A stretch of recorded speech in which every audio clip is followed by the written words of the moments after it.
희노애락지 미발을 위지 중이요 바르게 중절을 위지 화라 성의 정심 수신 제가 치곡 평천하. 동양철학 되게 어렵다라고 생각을 해요. 오히려 저는 우리의 통해서 고전을 훨씬 쉽게 읽을 수 있다라고 생각을 하는데 2500년 전을 살았던 공자의 생각이나 지금 우리들의 생각이나 여전히 변하지 않고 같은 그런 의미 있는 생각들이 들어있는 것 같아요. 네, 안녕하세요. 동양철학을 중심으로 강의를 하고 있는 김시천이라고 합니다. 공자라고 하는 인물 그리고 그의 제자들과 나눈 어록인 논어라고 하는 책 속의 몇 구절을 통해서 우리의 삶에 대해서 생각해보는 시간을 가지려고 합니다. 어쩌면 2500년 전을 살았던 공자의 삶이나 지금 우리들의 삶이나 크게 다르지 않은 부분들이 많은 것 같아요.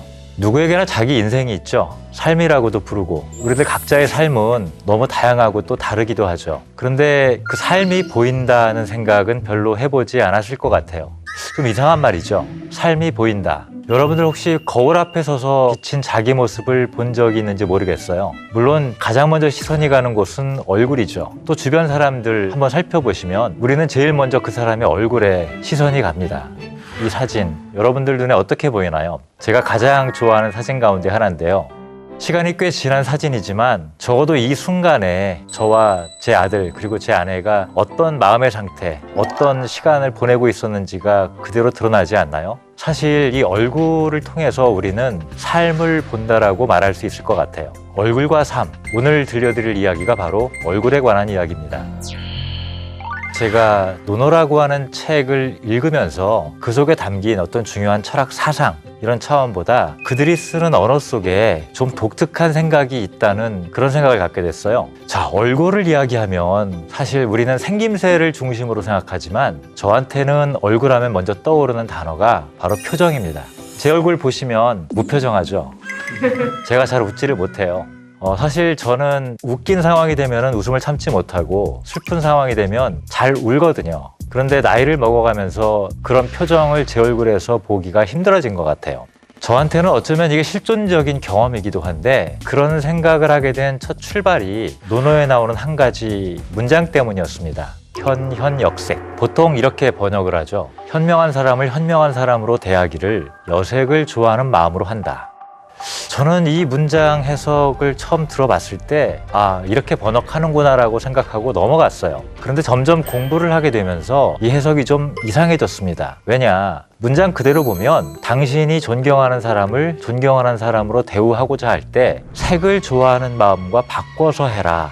좀 번역을 할 때 이상하거든요. 이 부분은 논어를 해석하는데 굉장히 중요한 하나의 관점으로 자리 잡아왔고 2000년 동안 주로 그렇게 해석을 해왔습니다. 그런데 저는 아무리 생각을 해봐도 현현역색이 정말 그런 뜻일까? 왜냐? 우리가 연인을 생각하는 마음하고 사회적으로 존경하는 사람을 생각하는 마음은 분명히 좀 구분되거든요. 저한테는 그 두 마음이 왔다 갔다 할 수 있는 그런 마음이라는 생각이 전혀 들지 않았어요. 사실 이 현현역색이라고 하는 말은 공자의 말이 아닙니다. 그의 제자였던 자하라고 하는 사람의 말이에요. 더구나 이 자하라고 하는 사람은 공자와는 44살이나 차이가 나는 사람이고 공자가 노년에 만났던 젊은 제자에 속합니다. 그가 주로 공자로부터 배웠던 생각 가운데 하나가 배움에 관한 물음들인데 그가 말하는 배움이라고 하는 것이 오늘날 우리가 생각하는 지식적인 차원하고는 상당히 달랐거든요. 자, 한 가지 사례를 보면 자아가 공자에게 어느 날 효에 대해서 묻습니다.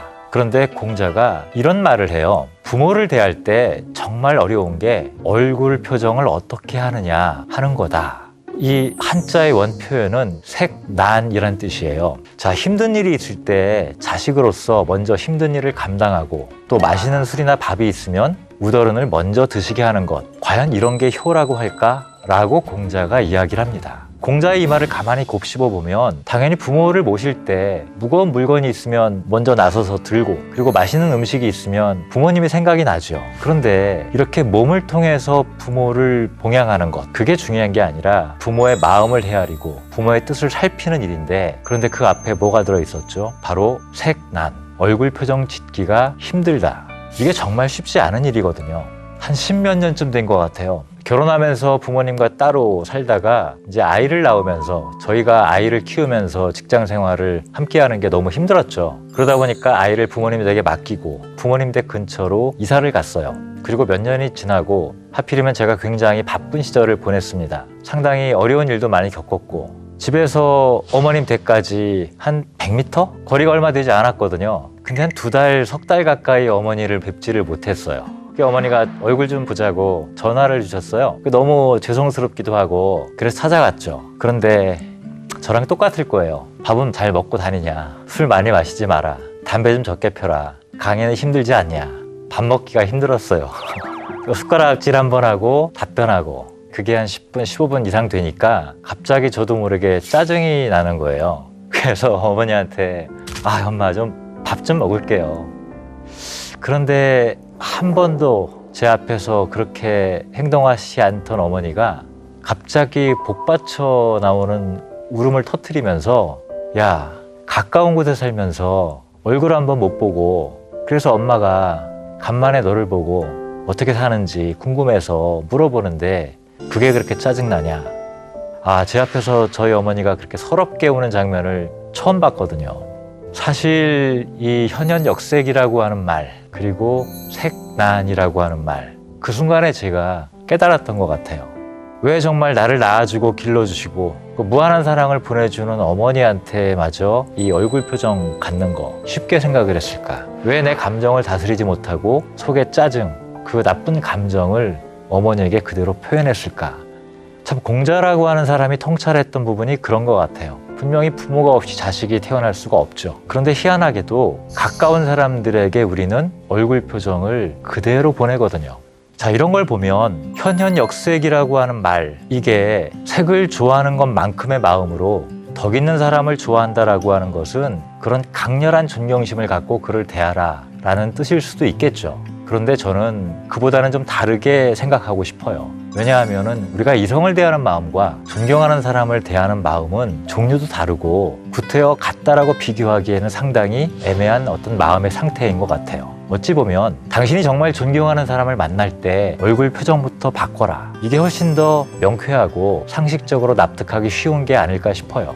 보통 전통 사상 가운데 유학이 가장 주류적인 전통이라고 하는데 그 유학의 가르침을 4글자로 요약을 합니다. 수기치인, 즉 자기 자신을 다스리고 다른 사람을 어떻게 다스릴 것인가에 관한 문제, 이걸 줄여서 수기 혹은 수신이라고도 부릅니다. 번역으로 이거를 셀프 컬티베이션, 자아수양, 자기수양, 뭔가 되게 어려워요. 그런데 우리가 지금까지 이야기해왔던 주제의 연장선상에서 이 말을 생각해 볼 수가 있습니다. 이 육아의 가장 중요한 고전 가운데 또 다른 2가지 책, 대학이라고 하는 책에서는 이렇게 얘기를 합니다. 성의 정심, 수신제가 치곡 평천하. 전부 다 마음에 관한 이야기예요. 또 중용이라고 하는 책의 앞부분에 보면은 희노애락지 미발을 위지 중이요, 바르게 중절을 위지 화라. 좀 뭔가 동양철학 이야기하는 것 같죠? 번역을 하면은 희노애락의 감정이라고 하는 것이 발동하지 않은 상태를 중이라고 하고 그게 발동해서 상황에 맞게 되는 것을 화라고 한다. 이 말을 색난이라고 하는 2글자와 연관지어서 생각을 해보죠. 어머니를 정말 내가 어머니로 대하고자 한다면 얼굴 표정부터 바꾸어라. 이게 현현역색의 의미죠. 그런데 그게 쉽지가 않죠. 왜 그랬을까요? 바로 제 마음이 이미 죽은 상태였기 때문에. 제가 당시에 의학 관련 연구소에서 일을 하고 있었는데 굉장히 여러 가지 일들이 겹쳤어요. 그래서 우울증에 관한 책을 제가 좀 읽어보고 했어요. 그래서 같은 연구소에 있던 선배죠. 정신의학 쪽 전문의 과정을 밟고 있던 선배인데 제가 물어봤어요. 형, 내가 상태가 이러한데 형이 보기엔 어때? 그랬더니 그 선배가 한마디로 얘기를 해주네요. 너 우울증세 맞아. 근데 아직은 초기인 것 같아. 그러다가 어느 날 제가 장자라고 하는 책을 읽다가 과거에는 눈에 띄지 않았던 그런 표현이 나오는 거예요. 이 세상에서 가장 불행한 사람, 가장 슬픈 삶을 사는 사람이 바로 마음이 죽은 채 살아가는 사람이다 라는 표현이 나옵니다. 심사, 마음이 죽었다는 뜻이죠. 마음이 죽은 사람은 주변의 상황이 어떻더라도 감정의 변화를 보이지 않습니다. 기쁜 일이 있어도 기쁘지 않고 슬퍼도 그 슬픈 얼굴이 나오지 않죠. 마음이 죽은 상태에서는 결국 표정이 사라진다는 겁니다. 실제로 제 주변 사람들을 보면 물론 저도 그 안에 포함이 됩니다. 어릴 때 잘 웃어요. 그런데 10대 입시 지옥에 떨어지면서 사라집니다. 대학에 들어가고 나면은 조금 살아나요. 그랬다가 3, 4학년이 되면 다시 서서히, 물론 제때 취직을 하면은 다시 살아나죠. 그런데 30대가 되면 남자든 여자든 표정이 점점 사라지게 되고 40대가 되면 다 똑같아집니다. 표정이 사라진다라고 하는 것은 결국 마음이 딱딱해진다는 거죠. 마음이 딱딱해지면서 사실 우리의 삶이 연기처럼 사라져 버린다는 겁니다. 자, 여러분이 정말 아끼고 사랑하는 가족, 늘 함께하는 친구, 좋아하는 사람 볼 때 얼굴이 어때야 될까요? 설명이 필요 없죠. 살아오면서 그걸 모르는 사람은 삶이 고장난 사람이 아닐까 싶어요. 자, 현현역색이라고 하는 말이 그 얼굴을 어떻게 할지, 그게 우리가 상대방을 대할 때 첫 번째 갖추어야 되는 태도다. 어쩌면 우리가 정말 배워야 되는 것, 현실을 살기 위해서 배우는 것이 아니라 내 삶을 제대로 살기 위해서, 삶을 놓치지 않기 위해서 배워야 되는 것이 바로 그것이 아닐까 싶어요. 공자에게 어떤 사람이 당신의 제자 중에서 누가 배우기를 정말 좋아합니까? 라고 물었을 때 공자가 자기 제자 안회를 예를 들면서 이렇게 얘기를 합니다. 불천노 불이과, 자신의 환한 얼굴로 다른 사람을 대하지 않았다. 같은 잘못을 2번 범하지 않았다 라고 2가지를 얘기합니다. 그런데 우리는 현실을 살면서 성공했는데, 출세했는데 그 얼굴이 없어요. 여러분 스스로의 거울을 보면서 여러분들의 얼굴을 한번 보세요. 제가 한번 그 증세가 심각하게 왔을 때 우리 아이가 정말 어릴 때였는데 힘들게 일하고 집에 퇴근했을 때 아이가 방긋 웃어주는 그 순간 그 힘든 마음이 다 사라져 버리죠. 그런데 어느 날 우리 아들놈이 제 얼굴을 탁 보더니 갑자기 고개를 획 하고 돌려버리는 거예요. 제가 충격을 받았어요. 그래서 바로 거울에 가서 제 얼굴을 봤습니다.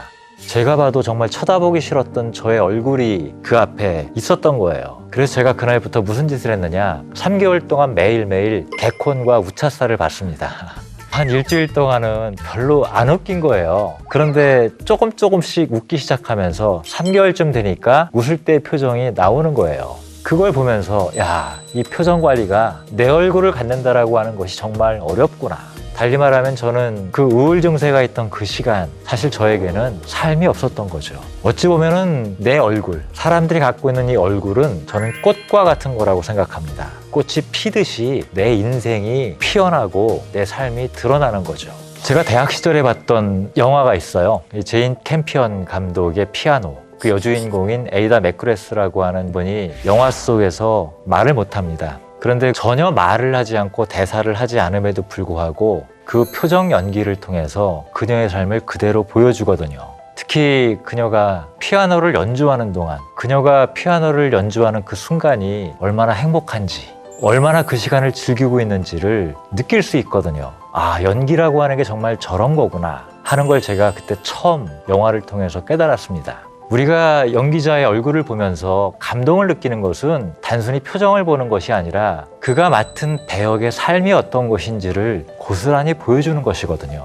이런 의미에서 본다면 얼굴은 단지 표정을 보는 것이 아니라 그 사람의 삶을 우리가 눈으로 직접 본다는 뜻입니다. 자, 여러분들은 죽을 때까지 어떤 얼굴을 갖고 싶으세요?